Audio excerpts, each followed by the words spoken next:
And welcome to our YouTube channel black diamond. तो बहुत दिनों से मेरे कमेंट सेक्शन में कमेंट आ रहा था कि इंग्लिश में टेस्ट लाइए, इंग्लिश में टेस्ट लाइए, ये जो क्वेश्चंस आप समझा रहे हैं एमसीक्यू क्वेश्चंस है वो इंग्लिश में लेके आइए। तो आज मैं आप लोगों के लिए इंग्लिश में कुछ क्वेश्चंस लेके आया हूँ, एमसीक्यू क्वेश्चंस, जो कि आई थिंक शॉर्ट फायरिंग से है लगभग सभी क्वेश्चंस। तो देखते हैं उसको। उससे पहले मैं वीडियो को स्टार्ट करूं, अगर आप हमारा टेस्ट सीरीज़ लेना चाहते हैं जो कि माइनिंग सरदार के ऊपर फोकस करेगा, चाहे आप डीजीएमएस के एग्जामिनेशन दीजिए, चाहे डब्ल्यूसीएल के दीजिए, या कोई भी वैकेंसी की माइनिंग सरदार लेवल की आप तैयारी कर रहे हैं, तो आप ले सकते हैं। स्क्रीन में पूरा डिटेल आ रहा होगा, इसमें आपका टेक्निकल पोर्शन पूरा कवर हो जाएगा। ठीक है, क्या क्या मिलेगा उसमें स्क्रीन पे आ रहा होगा। आप व्हाट्सअप नंबर पे मैसेज करके पता कर सकते हैं, कॉल मत कीजिएगा, मैसेज कीजिएगा। तो चलिए वीडियो को आगे बढ़ाते हैं। तो सबसे पहला क्वेश्चन जो स्क्रीन पे है वो है, each container should not contain more than this kg of explosive. 5 kg, 10 kg, 15 kg या फिर 20 kg। देखिए यहाँ पे मैं बताना चाहूँगा कि जैसे जैसे वीडियो आगे बढ़ेगा आप पॉज कर करके कमेंट सेक्शन में आंसर बताते रहिएगा, क्योंकि मैं अभी लगातार सबके कमेंट्स देख रहा हूँ और बहुत का तो मुझे नाम भी याद हो चुका है। ठीक है, तो आप पॉज करके वीडियो कमेंट करते रहिएगा, लगातार कमेंट करते रहिएगा। तो जो पहला का क्वेश्चन है वो है कि एक कंटेनर जो कंटेन करता है, ठीक है, जो कंटेनर जिसमें बारूद रखा जाता है, उस कंटेनर में जो बारूद कैरियर, जो एक्सप्लोसिव कैरियर होते हैं, जो कंधा में टांग के जाते हैं माइंस में और रिजर्व स्टेशन में रखते हैं, ऐसा कंटेनर में कितना बारूद भरा जा सकता है एक पर्टिकुलर कंटेनर में? 5 किलो, 10 किलो, 15 किलो या फिर 20 किलो। तो जो एक रेगुलेशन के हिसाब से इसका आंसर है वो है 5 kg। मैक्सिमम 5 kg का बारूद आप एक्सप्लोसिव में डाल सकते हैं, उससे ज़्यादा आप नहीं डाल सकते हैं। ठीक है, तो यहाँ पे जब किलो वाला बात उठा है, केजी वाला बात उठा है, तो एक पॉइंट मुझे और भी याद आ रहा है, मैं यहाँ पे बता देना चाहता हूँ। देखिए सॉलिड ब्लास्टिंग जब होता है, ठीक है, सॉलिड ब्लास्टिंग जब किया जाता है तो उस कंडीशन में जो एक पर्टिकुलर एक होल पे बारूद भरा जाता है उसका भी मात्रा कुछ किलो में है। ठीक है, अगर 1 डिग्री का माइंस है, उसमें सॉलिड ब्लास्टिंग अगर कर रहे हैं, सॉलिड ब्लास्टिंग में मैक्सिमम आप 25 होल कर सकते हैं, उससे ज़्यादा नहीं कर सकते हैं। ठीक है, तो सॉलिड ब्लास्टिंग अगर आप कर रहे हैं तो 1 डिग्री का माइंस में एक पर्टिकुलर होल में, एक ठो छेदा में, एक ठो होल में मैक्सिमम आप 1000 ग्राम बारूद भर सकते हैं। 1000 ग्राम का मतलब होता है 1 किलो। मैक्सिमम एक ठो होल में आप 1 किलो बारूद भर सकते हैं अगर 1 डिग्री है तो। ठीक है, अगर बात करेंगे 2 डिग्री या 3 डिग्री है तो इस केस में इसका लगभग आधा हो जाता है, 565 ग्राम। ये क्वेश्चन भी कई बार पूछा जाता है कि एक सॉलिड ब्लास्टिंग में एक पर्टिकुलर होल में कितना बारूद भरा जा सकता है, अगर 1 डिग्री है तो कितना, 2 डिग्री है तो कितना। अगर 1 डिग्री है तो 1000 ग्राम माने 1 किलो, और अगर 2 डिग्री या 3 डिग्री है तो 500 ग्राम। ठीक है, 565 ग्राम बेसिकली। ठीक है, चलिए आगे बढ़ते हैं क्वेश्चन में। तो इस क्वेश्चन का आंसर हो जाएगा 5 किलो। अगला क्वेश्चन है, every vehicle used for the transport of explosive in bulk shall be carefully inspected in every dash by dash. 24 घंटा ओवरमैन के द्वारा, 7 दिन में ओवरमैन के द्वारा, 24 घंटा और कंप्लेंट पर्सन या 7 डेज कंप्लेंट पर्सन। मतलब पूछ रहा है भैया कि जौनों गाड़ी का आप इस्तेमाल करते हैं बारूद ढोने के लिए बल्क में माने कि जो ओपन कास्ट माइंस में आप यूज़ करते हैं बल्क एक्सप्लोसिव। ठीक है, तो जैसे ENFO हो गया, स्लरी एक्सप्लोसिव हो गया, ये सब क्या, ये सब बल्क एक्सप्लोसिव है। तो बल्क एक्सप्लोसिव वाला जो गाड़ियाँ होता है उसका जांच कौन करेगा और कितना समय अंतराल पे करेगा? 24 घंटा में ओवरमैन करेगा कि 7 दिन में ओवरमैन करेगा, कि 24 घंटा में कंपिटेंट पर्सन करेगा, कि 7 दिन में कंपिटेंट पर्सन करेगा? तो देखिए रेगुलेशन के हिसाब से इसका आंसर हो जाएगा 24 घंटा में कंपिटेंट पर्सन यानी सक्षम व्यक्ति। सक्षम व्यक्ति में माइनिंग सरदार भी हो सकते हैं, ओवरमैन भी हो सकते हैं, और यहाँ पे ब्लास्टिंग ऑफिसर भी हो सकते हैं, असिस्टेंट मैनेजर भी हो सकते हैं। तो सक्षम व्यक्ति में कुछ भी हो सकता है, लेकिन आंसर चूँकि कंपिटेंट पर्सन दिया हुआ है रेगुलेशन में, इसीलिए आपको यहाँ पे कंपिटेंट पर्सन ही मारना है। ठीक है, तो 24 घंटा में कंपिटेंट पर्सन जो है इसका जांच करता है, सक्षम व्यक्ति इसका जांच करता है। अगला क्वेश्चन है, who shall fix the maximum number of shot that is shot firer may fire in any one shift? Overman, manager, agent या फिर रीजनल इंस्पेक्टर? इनमें से कौन फिक्स करेगा कि कितना नंबर ऑफ मैक्सिमम शॉट आप एक बार में शॉट फायर कर सकते हैं एक शिफ्ट के दौरान? ठीक है, तो ओवरमैन फिक्स करेगा, मैनेजर साहब फिक्स करेंगे, एजेंट करेंगे या रीजनल इंस्पेक्टर? तो इसका जो आंसर होगा वो हो जाएगा मैनेजर साहब करेंगे। ठीक है, मैनेजर साहब करेंगे। किसके द्वारा करेंगे? तो SOP, ठीक है, just a second, code of practice and standing order, इन दोनों को फॉलो करते हुए बनाया जाता है बेसिकली। ठीक है, तो इसी के द्वारा बनाया जाता है। मैनेजर साहब एक बनाते हैं कि कितना होल आप मैक्सिमम कर सकते हैं, लेकिन किसी भी कंडीशन में जो बाकी रेगुलेशंस है, जैसे सॉलिड ब्लास्टिंग के केस में है कि आप 25 होल कर सकते हैं एक बार में फायर, है ना, तो वो सब रेगुलेशन का वायलेशन नहीं किया जाएगा। बाकी बनाएंगे कौन? मैनेजर साहब। बताएंगे कौन? मैनेजर साहब। अगला क्वेश्चन पे आते हैं। The explosive to be transported in bulk not before dash of the commencement of charging of holes. मैंने ये बोला गया है।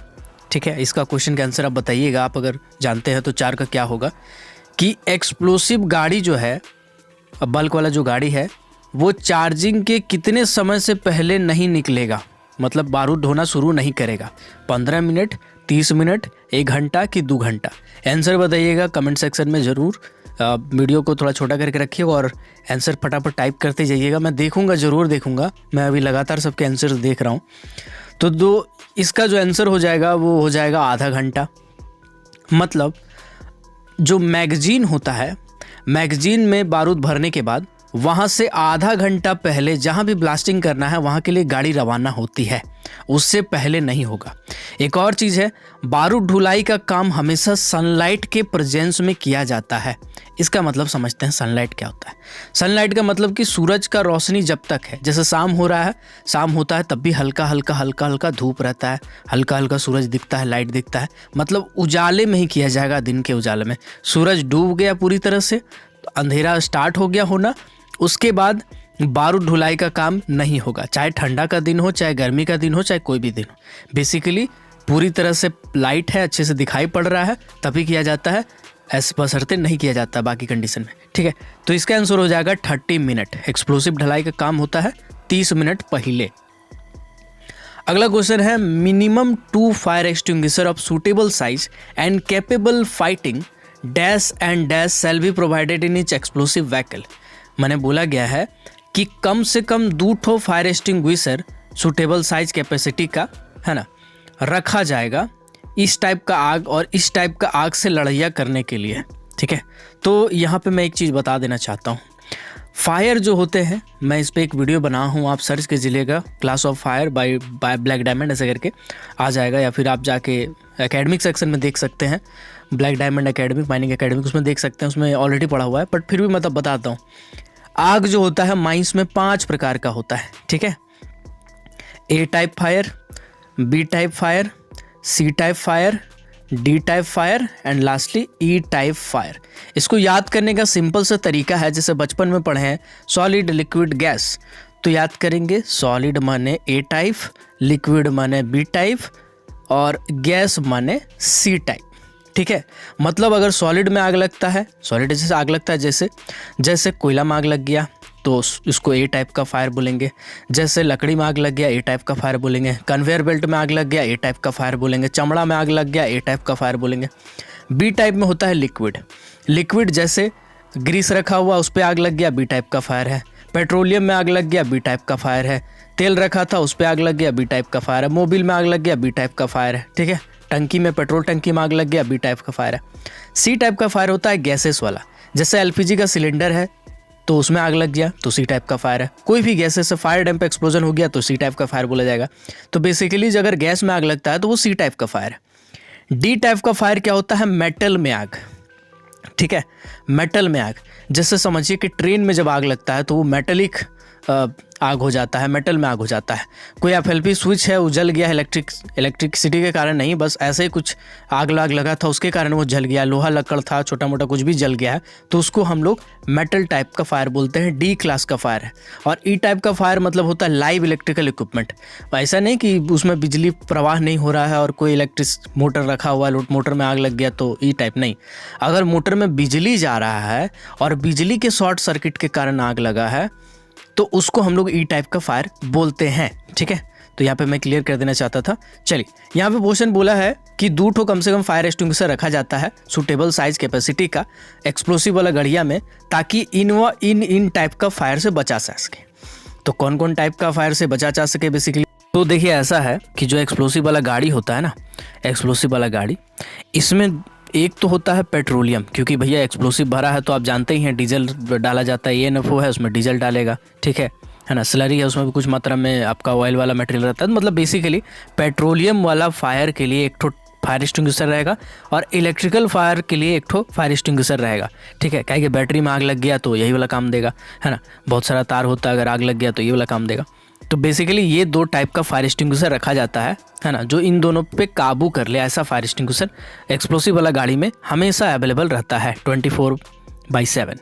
अगला क्वेश्चन पे आते हैं। अगला क्वेश्चन है, a suitable code of practice for handling and transportation of explosive in bulk in the mine shall be framed by the blasting officer, manager, agent और ओनर। मतलब कुल मिलाकर के बोला गया है कि एक्सप्लोसिव गाड़ी अब कैसे कैसे ले करके आएंगे, है ना, कहाँ कहाँ से लेके आएंगे, कौन रास्ता से आएंगे, कितना स्पीड में चलाएंगे, क्या करना है नहीं करना है, वो पूरा का पूरा कोड ऑफ प्रैक्टिस होता है। जो कौन बनाता है, तो इसका ऑप्शन है चारों, blasting officer, manager, agent, owner. तो इसका आंसर बताइए फटाक से कमेंट करके। बेसिकली यहाँ पे मैं बता देना चाहता हूँ, कोड ऑफ प्रैक्टिस जो है वो रेगुलेशन नंबर 110 में दिया गया है। रेगुलेशन नंबर 110 में इसमें बेसिकली बताया गया है, एक जैसे व्यवहार संहिता बनाता है, ठीक है। कोड ऑफ प्रैक्टिस को हिंदी में बोलते हैं व्यवहार संहिता, है ना। जैसे आचार संहिता होता है ना, कि शाम को 5 बजे के बाद आप प्रचार नहीं कर सकते हैं, बैनर नहीं लहरा सकते हैं, किसी का घर नहीं जा सकते हैं, इस टाइप का क्या है, सब कोड ऑफ प्रैक्टिस। बस इसी तरह से गाड़ी इस रास्ता से लेके आना है, वो डबल वाला में पार नहीं करना है, इस जगह जब आइएगा तो इतना स्पीड होना चाहिए, इस जार्किंग से आपको पार नहीं होना है ना, दुपहिया वाहन जो है वो उस रास्ता से चलेगा।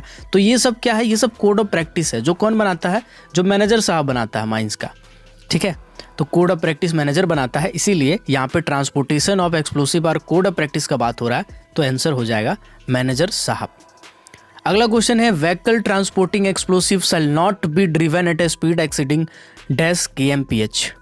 बोला गया है कि जो एक्सप्लोसिव वाला गाड़ी है वो मैक्सिमम कितना स्पीड से दौड़ेगा सड़क पे, 15 kilometre per hour, 20 kilometre per hour, 25 kilometre per hour और 30 किलोमीटर पर आवर। देखिए इसको मैं बहुत बार क्लियर किया हूँ और बहुत ही क्लियर क्वेश्चन है, बहुत बार पूछा गया है, ठीक है। तो इसका आंसर आप कमेंट करके ज़रूर बताइएगा। अगर आपको इसका आंसर नहीं मिलता है तो मेरे ओपन कास्ट वाले वीडियो को देखिएगा, उसमें मैंने डिटेल में इसको बताया है और स्पीड को लेके तो मैं बहुत बार चर्चा किया हूँ। तो इसका आंसर मैं आपसे एक्सपेक्ट करता हूँ कि 7 नंबर का आंसर क्या होगा, A, B, C या D। आप ज़रूर कमेंट कीजिएगा 7 का आंसर, मैं देखूंगा, मैं समझ जाऊंगा कि आपका कॉन्सेप्ट क्लियर है। अगला क्वेश्चन है, the reserve station and all places lying within dash are cleared of coal dust, 9 metre, 18 metre, 30 metre और 90 मीटर। मैंने कुल मिलाकर के बोला है कि रिजर्व स्टेशन होता है, रिजर्व स्टेशन क्या होता है, जहाँ पे बारूद रखा जाता है जमा करके, ठीक है, उसको बोलते हैं रिजर्व स्टेशन, ठीक है। जो कंटेनर होता है बारूद वाला, उसको वहाँ पे रखा जाता है। तो वो जो रिजर्व स्टेशन है उसके दाएं बाएं आगे पीछे कहीं पर भी कोल डस्ट जमा हुआ नहीं होना चाहिए, एकदम साफ़ सुथरा रखा जाता है ताकि कोल डस्ट जमा ना रहे। वो दूरी कितना है, 9 मीटर है, 18 मीटर है, 30 मीटर है या 90 मीटर है। तो इसका आंसर हो जाएगा 18 मीटर।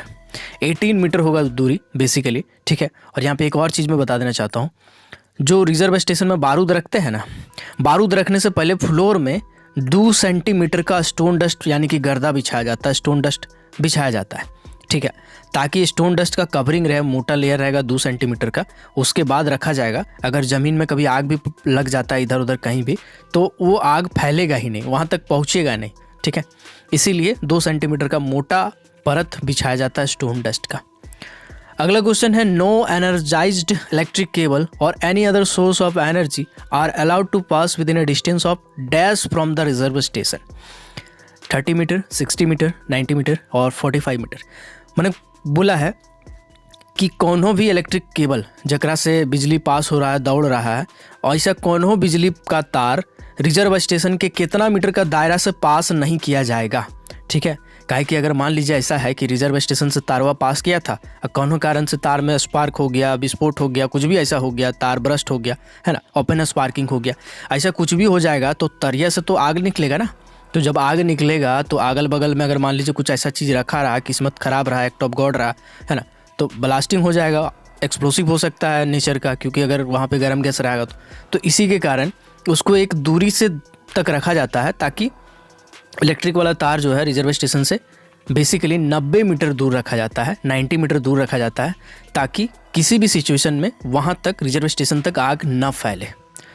अगला क्वेश्चन है simple, reserve station is used for, reserve station किसके लिए काम आता है?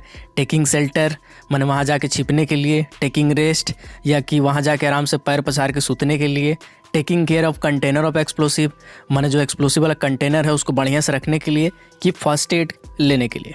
ठीक है, तो इसका आंसर आपको पता ही होगा, taking care of container of explosive. Reserve station में कोई जाके सूतेगा नहीं, गर्मी भी लगता है बहुत ज़्यादा, है ना, और विजुअल रहता है स्टोन डस्ट, आपका पूरा कपड़ा गंदा हो जाएगा, फिर 10 रुपया लगाना पड़ेगा, सर पे एक्सल दाग अच्छे हैं। तो आई होप आपको ये वीडियो अच्छा लगा होगा, पसंद आया होगा, और ऐसे और भी वीडियो चाहते हैं तो आप कमेंट करके ज़रूर बताइएगा मुझे, ठीक है, तो मैं और वीडियो बना दूँगा। और अगर आप टेस्ट सीरीज़ लेना चाहते हैं WCL का तो ले लीजिएगा, क्योंकि अब ऑफ़र एंड हो रहा है, मैं उसको अब क्लोज़ करने वाला हूँ। तो ये जो स्क्रीन में डिटेल आ रहा है इसमें आप व्हाट्सअप करके पूछ सकते हैं, पूरा टेक्निकल पोर्शन आपका कवर होगा, नॉन टेक्निकल कवर नहीं हो पाएगा। और central electricity authority, mines rule, mines act, उसके बाद आपका चैप्टर वाइज उसमें CMR का इंक्लूडेड रहेगा। चैप्टर वाइज मतलब जैसे शॉर्ट फायरिंग है तो उसमें CMR का पॉइंट वगैरह सब इंक्लूडेड रहेगा। माइनिंग सरदार लेवल में पूरा चाटना नहीं आपको, उस लेवल का रहेगा ताकि आपका माइनिंग सरदार हो जाए। तो मिलते हैं अगले वीडियो में, तब तक के लिए keep watching, keep supporting, till then जय हिंद।